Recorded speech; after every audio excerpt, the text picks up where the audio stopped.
நல்லவை கேட்போம் நமது சேனலில் துர்வாச முனிவருடன் இந்திரன் மண்டியிட்டு மன்னிப்பு கேட்டதை பற்றி கேட்போம். ரிஷிகளிடத்திலும் பெரியவர்களிடத்திலும் கௌரவமாக நடந்து கொள்ள வேண்டும். அவர்களை அவமதிக்கக்கூடாது.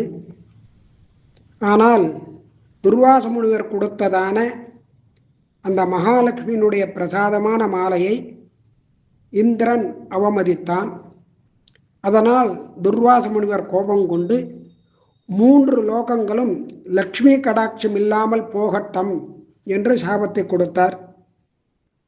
அதனால் மனம் வருந்தியதான இந்திரன் ரிஷியினிடத்தில் மன்னிப்பு கேட்கிறான்.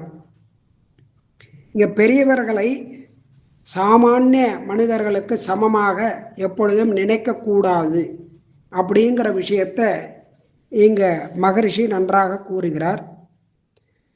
அதாவது கற்றறிந்தவர்கள், ஞானிகள், அவர்களுக்கு சமமாக சாதாரண மனிதர்களை வைத்து இவரும் சாதாரண மனிதர்தான் என்று நினைக்கக்கூடாது.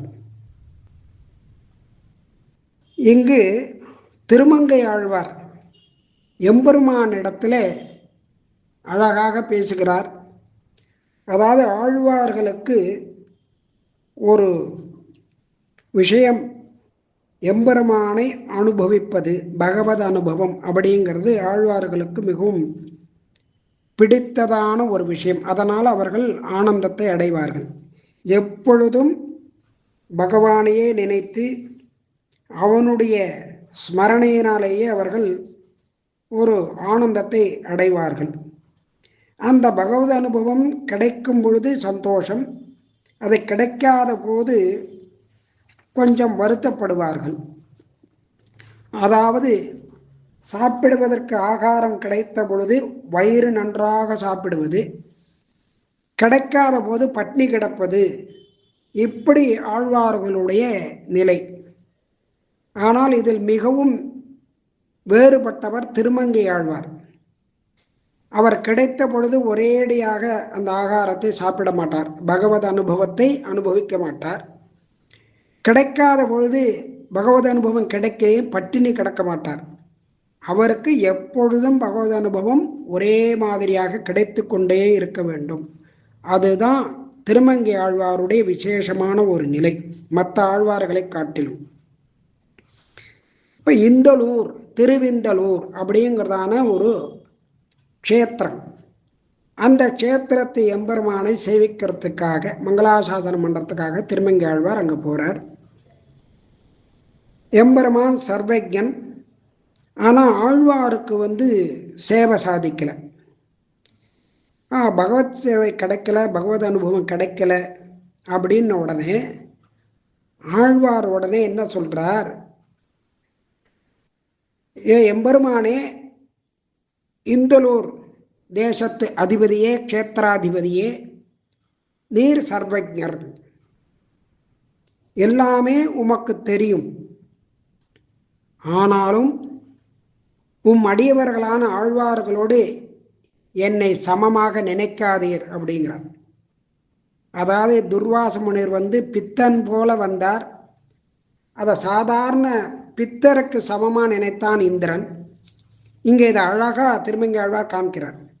மற்ற ஆழ்வார்கள் போல என்னை நீர் நினைக்கக்கூடாது, அவருக்கு சமமாக நினைக்கக்கூடாது. அவர்களுக்கு இதை என்னால் சொல்லாமல் இருக்க முடியவில்லை, சொல்லிவிட்டேன் அப்படிங்கிறார்.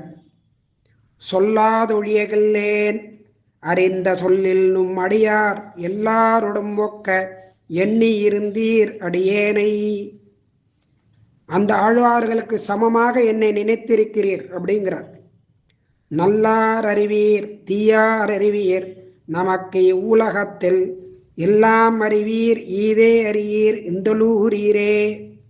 இப்போ நான் சொல்றதையும் நீர் கேட்டுக்கும், அவர்களுக்கு சமமாக என்னை நினைக்காதீர் அப்படிங்கிறார். அதனால் பெரியவர்களுக்கு சமமாக சாதாரண மக்களோட அவர்களை நினைக்கக்கூடாது. இப்படி. ஆனால் சாஸ்திரங்கள்லாம் என்ன சொல்றதுன்னா சமத்துவ புத்தி இருக்கணுங்கிறது, எல்லாரும் ஒன்று அப்படின்னு நினைக்கணும், அந்த ஞானம் இருக்கணும், அந்த அறிவு இருக்கணும் அப்படிங்கிறது சாஸ்திரம் சொல்றது. ஆனால் சாஸ்திரம் எதுக்காக அப்படி சொல்றது அப்படின்னு கேட்டால், தன் உயிர் போல பிற உயிர்களையும் நினைக்க வேண்டும் அப்படிங்கிறத தான் அங்கே சாஸ்திரம் சொல்றது. எல்லாம் ஒன்றுன்னு சொல்லக்கூடிய காரணம், தன் உயிர் போல மற்ற உயிர்களும் ஒன்று என்று சமமாக நினைக்க வேண்டும், மற்றவர்களை துன்புறுத்தக்கூடாது அப்படிங்கிற விஷயத்துக்காக சாஸ்திரம் அப்படி சொல்றது. இப்ப துர்வாச முனிவர் இந்திரன் மற்ற ரிஷிகளை போல நீ என்ன நினைச்சிருக்க, அப்படி நினைக்காதன்னு சொல்றார். துர்வாசர் சொல்றார், நான் கொடுத்த மாலையை நீ ஏத்துக்காம அதை பூமியில தூக்கி போட்டுட்ட, இதனால எனக்கு வந்த கோபம், என்னுடைய கோபத்துக்கு 3 லோகமே நடுங்கும், அதனால என்ன துளி கூட பொருட்படுத்தாம நீ அவமதிச்சுட்ட, அதனால இனிமே 3 உலகங்களுக்கும் லட்சுமி கடாட்சம் கிடையாது, எல்லாம் அழிஞ்சு போகும் அப்படின்னு சாபம் கொடுத்துடுறார். இந்த சாபத்தை கேட்ட பிற்பாடு இந்திரனுக்கு அப்பதான் அவனுக்கு உணர்ந்து பார்க்கறான், தான் செய்தது பெரிய தவறு அப்படிங்கிறது அப்பதான் அவனுக்கு தெரியுது. ஐயோ, பெரிய அபராதத்தை நாம பண்ணிட்டோமே அப்படின்னு தெரிஞ்சுட்டு என்ன பண்றான், யானையிலேருந்து கீழே இறங்கி மண்டிட்டு அந்த துர்வாச முனிவரிடத்துல வணங்கி மன்னிப்பு கேட்கிறான், அபராத க்ஷமாபணம் பண்றான். உடனே மகரிஷி சொல்றார், உன்னுடைய மன்னிப்பை நான் ஏற்க மாட்டேன் தேவேந்திரா அப்படிங்கிறார். உன் விஷயத்துல நான் எனக்கு இரக்கமே வராது, நான் பண்ணவே மாட்டேன். நீ இப்ப கூட மண்டிட்டு என்கிட்ட பிரார்த்தனை பண்ற, உன்னுடைய பிரார்த்தையினால எனக்கு தயை உண்டாகும், கருணை உண்டாகும் நீ நினைக்காத. நீ இப்ப பிரார்த்தனை பண்றது கூட ஒரு கபடம்தான், உன் சுயநலத்துக்காக தான் நீ பண்ற, அதனால நான் உன்னை மன்னிக்கவே மாட்டேன் அப்படிங்கிற. ஏன்னா நீ கர்வத்தோட இருந்தது மாத்திரம் இல்லாம உன்னை மன்னிக்கிறதுக்கு உனக்கு ஒரு அனுக்கிரகம், வேற அனுக்கிரகம் பண்றதுக்கு நான் கௌதம மகரிஷி கிடையாது அப்படிங்கிற. நீ கௌதம மகரிஷிக்கு துரோகம் பண்ண, அகல்யனிடத்தில் அபச்சாரப்பட்ட, அதனால அந்த ரிஷி உன்னை சபித்தார். நீ எதுக்காக ஆசைப்பட்டு போனியோ அதுவே உன்னுடைய உடல்ல இருக்கட்டும், 1000 உருவத்தில் இருக்கட்டும்னு சாபம் கொடுத்தார். உடனே அவரிடத்த நீ பிரார்த்தனை பண்ணி மண்டிட்டு கேட்டுண்ட, இதுக்கு ஏதாவது ஒரு பரிகாரம் பண்ணு அப்படின்னு. உடனே அது 1000 கண்களாக ஆகட்டும்னு அவர் உனக்கு அந்த சாபத்தை அப்படியே மாற்றி அனுக்கிரகம் பண்ணினார். அந்த மாதிரியெல்லாம் நான் பண்ண மாட்டேன் அப்படிங்கிறார். கௌதம மகரிஷி போல நீ என்னை உன்னுடைய கர்வத்தினால நீ இந்த மாதிரி பண்ணலாம் நினைக்காத. நான் அந்த பொறுமை அப்படிங்கிறது என்கிட்ட கிடையவே கிடையாது. கோபந்தான் என்னுடைய ஆயுதம், கோபந்தான் என்னுடைய கவச்சம், அதனால பொறுமையா நான் இருக்கவே மாட்டேன் அப்படிங்கிறத நீ தெரிஞ்சுக்கோங்கிறார். அக்ஷாந்தி சாரஸ்வம் துர்வாசசம் அவேகிமாம் அப்படின்னு, பொறுமை இல்லாததுக்கு யார் காரணம்னா, யார் உருவம் அப்படின்னா நான் தான் அது அப்படிங்கிறார். அதனால உன்னை பெரிய ஆசனத்துல உட்காரி வச்சு உன்னுடைய உன்னதமான ஆசனத்தை பத்தியும் அதை புகழ்ந்து பேசுறதுக்கு வசிஷ்டாதிகள்லாம் உன்னை தூக்கி பிடிச்சு நிறுத்துவா. அந்த மாதிரியெல்லாம் நான் பண்ண மாட்டேன். அதனால உனக்கு கர்வம் அதிகமாக இருக்கு. இந்த கர்வத்துக்கு நீ என்னை அவமதிச்சதுக்கு நீ அதுக்கான தண்டனை அனுபவிச்சே ஆகணும். நான் பிரகாசமான என்னுடைய சிரசில அந்த சடைகளை உடையவன், நான் ஜட்டாமுடிகளை உடையவன். கோபத்தினால் என்னுடைய புருவங்கள்லாம் அப்படியே ஒன்று சேர்ந்து வளைஞ்சு நிற்கும், நடு நெற்றியில ஏறி நிற்கும், என்னுடைய முகம் பார்ப்பதற்கே பயங்கரமா இருக்கும்.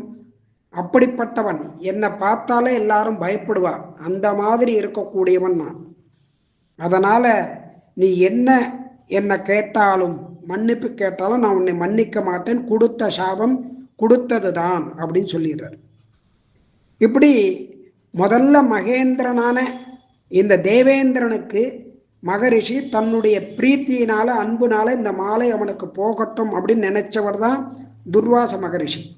அப்ப கோபமே கிடையாது, அந்த தயையோட கருணையோட அவனுக்கு இந்த மாலை போகணும் அப்படின்னு நினைச்சார். ஆனா அவன் பண்ண காரியத்தினால, அந்த அபச்சாரப்பட்டான், அந்த அபராதத்தினால அவருக்கு கோபம் வந்தது. அதனால சாபத்தை கொடுத்தார்.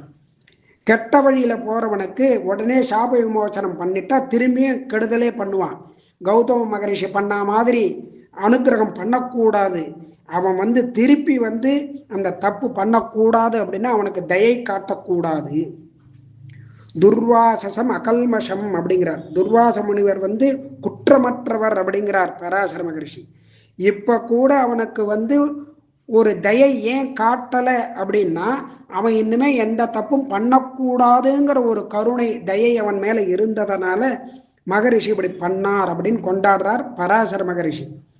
இந்த மாதிரி தயை அப்படிங்கிறது அவ பண்ணக்கூடிய அபராதங்களை உணர்த்தக்கூடியதா இருக்கணும். திரும்பி பண்றதுக்கு அது தூண்டுதலா இருக்கக்கூடாது அப்படிங்கிறத இங்க மகரிஷி காண்கிறார். மற்றவை நாளை கேட்போம்.